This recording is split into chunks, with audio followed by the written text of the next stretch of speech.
Hello, हम लोग class 10 exam 2023 UP board की तैयारी कर रहे हैं। इसमें क्या लिया है हमने? आज लिया है हमने एक न्यूमेरिकल लिया है, अंकित प्रश्न जो इम्पोर्टेंट है, इससे संबंधित हमेशा क्वेश्चन आते रहते हैं। आपका कंफर्म है एग्जाम में आपका सवाल आएगा, ये ना आके इसमें सिर्फ मान बदल जाएगा, इससे संबंधित आपके सवाल आएंगे। तो ये सवाल हम इस सवाल के जरिए समझ लेते हैं कि इससे संबंधित जितने भी सवाल आए उसे हम आसानी से कैसे लगा सकते हैं। सवाल है क्वेश्चन की, निम्न विद्युत परिपथ में R1 बराबर क्या है 10 ओम और R2 बराबर क्या है? R2 बराबर है R3 बराबर है 20 ओम। इसका मतलब क्या है कि R2 बराबर भी 20 ओम और R3 बराबर भी 20 ओम तथा R4 बराबर R5 बराबर R6, मतलब ये तीनों के बराबर क्या है 30 ओम। मतलब R4 बराबर भी 30 ओम, R5 बराबर भी 30 ओम और R6 बराबर भी 30 ओम होगा। दिया है कि 30 ओम है तो परिपथ को 12 वोल्ट की बैटरी से संयोजित किया गया है। गणना करके बताइए कि परिपथ का कुल प्रतिरोध कितना है तथा बैटरी से कितनी विद्युत धारा प्रवाहित हो रही है।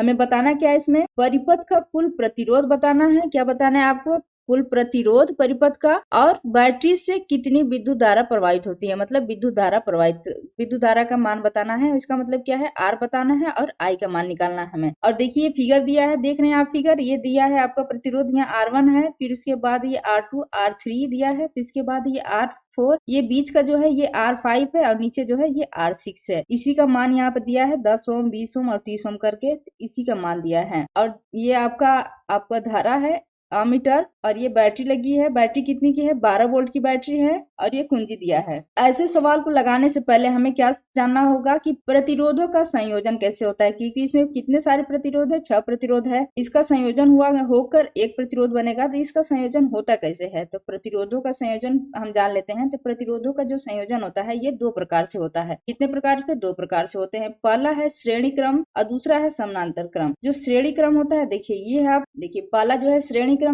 क्रम जो है ऐसे फिगर बना होता है, ये एक दूसरे के सीरीज में होते हैं। देख रहे हैं R1 फिर इसके बाद R2 फिर इसके बाद R3, ये क्या है, ये एक ही लाइन में जो है वो है ये श्रेणी क्रम में है, सीरीज में है। और दूसरा क्या होता है? समानांतर क्रम। समानांतर क्रम जो है ये देख रहे हैं, एक R1 ऊपर है, फिर इसके नीचे R2 है, फिर इसके नीचे R3 है, मतलब एक दूसरे के ये नीचे है। ये क्या है? समानांतर आप पढ़े होंगे लाइन, आप मैथ में वही है, समझ लीजिए कि क्या है, ये एक दूसरे के समानांतर है। तो इसमें होता क्या है, ये प्रतिरोधों को जोड़ना है, मतलब इसको जोड़ा जाता है। श्रेणी क्रम में भी जोड़ेंगे और समानांतर क्रम में भी जोड़ेंगे। तो ये समझ लीजिए कि आपके पास 3 प्रतिरोध है, इसको जोड़ के एक बनाना है। इसमें भी 3 प्रतिरोध है, उसे जोड़कर एक बनाना है। हम जानते हैं क्या कि श्रेणी क्रम में जो होता है ये इसका तुल्य प्रतिरोध जो जोड़ा जाता है, ये एक दूसरे के एकदम सीधी लाइन में है। जो इसको जोड़ने का नियम क्या होता है? R बराबर होता है R1 plus R2 plus R3। इसका मतलब क्या हो गया कि आप इस तीनों को जोड़ सकते हैं। इसका प्रतिरोध श्रेणी क्रम का अगर हमें निकालना हो तुल्य प्रतिरोध R बराबर, तो क्या निकलेगा? R1 plus R2 plus R3, तीनों को जोड़ देंगे। लेकिन जो समानांतर क्रम होते हैं इसके निकालने के लिए इसका नियम क्या होता है? इसका नियम थोड़ा अलग होता है, क्योंकि एक दूसरे के ऊपर है। तो इसको हम लिख सकते हैं कि तुल्य प्रतिरोध इसका 1 बटे में R बराबर हो जाएगा 1 बटे में R1 प्लस 1 बटे में R2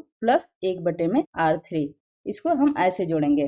जब इसको जोड़ने के बाद जो मान आएगा, तो ये 1 बटे में R है, तो 1 बटे में R है तो हमें निकालना है, यहाँ से भी हम R का ही मान लेते हैं। तो R का मान लेंगे तो जोड़ने के बाद नीचे का जो आएगा वो आपका R का मान हो जाएगा। तो आप इस फिगर में देखिए, आप देखिए हमारा फिगर है, देखिए इस फिगर में क्या दिया है। देखिए एक दिया हमारे ये श्रेणी क्रम में है प्रतिरोध, लेकिन देखिए R1 क्या है, हमारा श्रेणी क्रम में प्रतिरोध है, और R2 और R3 ये क्या है, ये हमारा समानांतर क्रम में है। और फिर इसके बाद R4 और R5 और R6 ये तीनों भी समानांतर क्रम में है। तो हमें करना क्या है कि पहले इनको कंफर्म कर लेना है। हम जो समानांतर क्रम है इसको हम जोड़ देंगे तो एक हो जाएगा। इसको हम फिगर के माध्यम से समझते हैं। हमें दिया क्या, हमें दिया है ना कि R1 का भी मान दिया है 10 ओम, R2 का 20 ओम, R3 का 20 ओम, R4 का 30 ओम, R5 का 30 ओम, R6 का 30 ओम, क्योंकि तीनों का मान एक ही दिया था, R4 R5 R6। और इसमें क्या दिया है, ये V का मान भी दिया है, इसमें V का मान दिया है 12। और हमें निकालना क्या है, कुल प्रतिरोध निकालना है और I का मान निकालना है। तो अब हम समझते हैं पहले फिगर को समझने के बाद ही तो हमें आसानी हो जाएगी। तो हमें क्या करना है, पहले देखिए हम इसको क्या करना है, ये प्रतिरोध जो है इसको संयोजन कर लेते हैं। तो ये तो श्रेणी क्रम में एक ही है, अब इसको छोड़ देते हैं। जो समानांतर क्रम है पहले इसको जोड़ लेते हैं।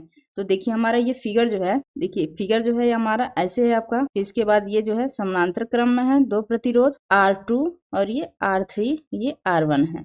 ये आपका R4, ये R5, ये R6 है। तो हमें क्या पहले जोड़ना है, श्रेणी क्रम को छोड़ते हैं, पहले समानांतर क्रम को जोड़ेंगे पहले, क्योंकि जो टेढ़ा है इसको पहले हम जोड़ के इसको क्या कर लेते हैं, एक कर लेते हैं। 2 है तो पहले समानांतर क्रम मतलब कि R2 और R3 को जोड़ते हैं। तो ये क्या है, समानांतर क्रम में है, तो इसको हम क्या लिखेंगे, 1/R बराबर हो जाएगा R2 बराबर क्या दिया है 20 ओम, तो इसको हम लिख देंगे 1/20, और R3 बराबर क्या दिया है 20 ओम, इसको भी लिख देंगे प्लस 1/20 लिख देंगे। अब इसको जोड़ेंगे, जब हर बराबर है तो इसका 20 हो जाएगा हर, और ये हो जाएगा आपका 2, तो इसको आप कटाएंगे तो कितना आ जाएगा, ये आ जाएगा 2 एकम 2, 2 दहा में 20, मतलब 1/10 यहाँ से, तो ये आया आप क्या 1/R बराबर 1/10 हुआ, तो इसलिए R बराबर क्या हो जाएगा आपका 10 हो जाएगा। तो अब देखिए इसका फिगर क्या बनता है, ये दोनों जुड़ के क्या हो गए, 1 हो गए, तो अब ये फिगर हो जाएगा आपका, ये दोनों जुड़ के 1 हो गए, अब हो गया, अब हमारा फिगर हो जाएगा ये, अब हमारा फिगर कुछ इस टाइप का हो जाएगा, ये आपका कुंजी हो गया, ये हमारा क्या है R1 है, और ये हमारा जुड़ के क्या हुआ था, ये मान लीजिए R डैश कर देते हैं, R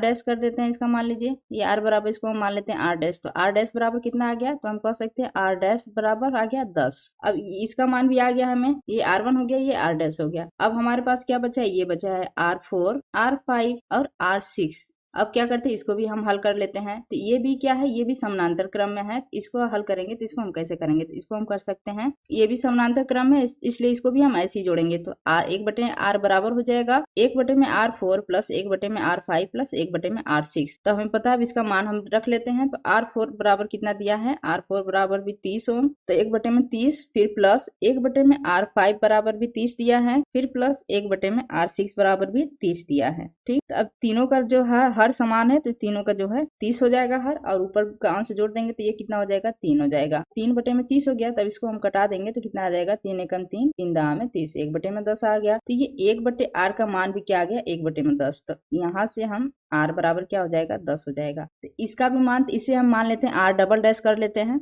R डबल डैश समझने के लिए है कि R के बराबर, ये इसका तुल्य प्रतिरोध 10 आ गया, तो इसको हम मान लेते हैं कि R डबल डैश बराबर 10, यहाँ से भी 10 आ गया, और ये R डैश का भी मान 10 आ गया है, इसको हम जोड़े हैं तो इसका भी 10 आया है, और इसको भी जोड़े हैं तो इसका भी 10 आ गया है।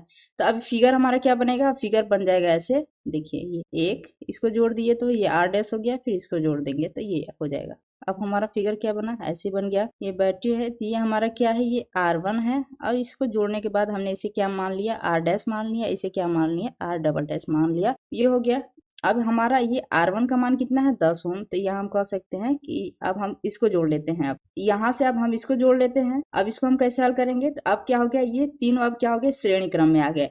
अब जब श्रेणी क्रम में आ गए तो इसको हम कैसे जोड़ेंगे, तो इसको जोड़ने के लिए क्या होगा, अब हो जाएगा हमारा R तुल्य प्रतिरोध बराबर R1 प्लस ये R dash plus R double dash कर देंगे, तो ये हो जाएगा R1 बराबर कितना है 10, देखिए RM सवाल में दिया है R1 बराबर 10, और फिर R डैश बराबर भी 10 आया है, R डैश बराबर भी 10 और R डबल डैश बराबर भी 10 आया है, तो ये कितना हो जाएगा, ये 30 ओम आ जाएगा, कितना आ गया 30 ओम आ गया। अब देखिए जब 30 ओम आ गया तो अब इसका फिगर कैसे बन जाएगा, अब इसका फिगर बन जाएगा आपका ये प्रतिरोध लग गया, ये कुंजी आप लगा दिए, फिर एक आप बैटरी लगा देंगे, एक बैटरी लगा देंगे, ये आपका एम्पियर धारा है, ये हो गया। अब ये फिगर आपका कैसे बन गया, ये हो गया। अब इसका क्या मान हो गया, ये अब ये 30 ओम हो गया। अब सब सारे प्रतिरोध हमने जोड़ दिया तो क्या हो गया, अब 30 ओम आ गया है, तो हम कह सकते हैं अब सारे प्रतिरोध जुड़ गए इसमें ना, एक प्रतिरोध सिर्फ हो गया, तो यही कह रहा है कि कुल प्रतिरोध कितना है। तो हमारा मान क्या पूछा था, कुल प्रतिरोध, तो क्या पूछा था, कुल प्रतिरोध बराबर कितना हो जाएगा 30 ओम, ये 30 ओम आ गया। अब क्या पूछा है हमें, धारा के बराबर पूछा है कि धारा बराबर क्या होता है,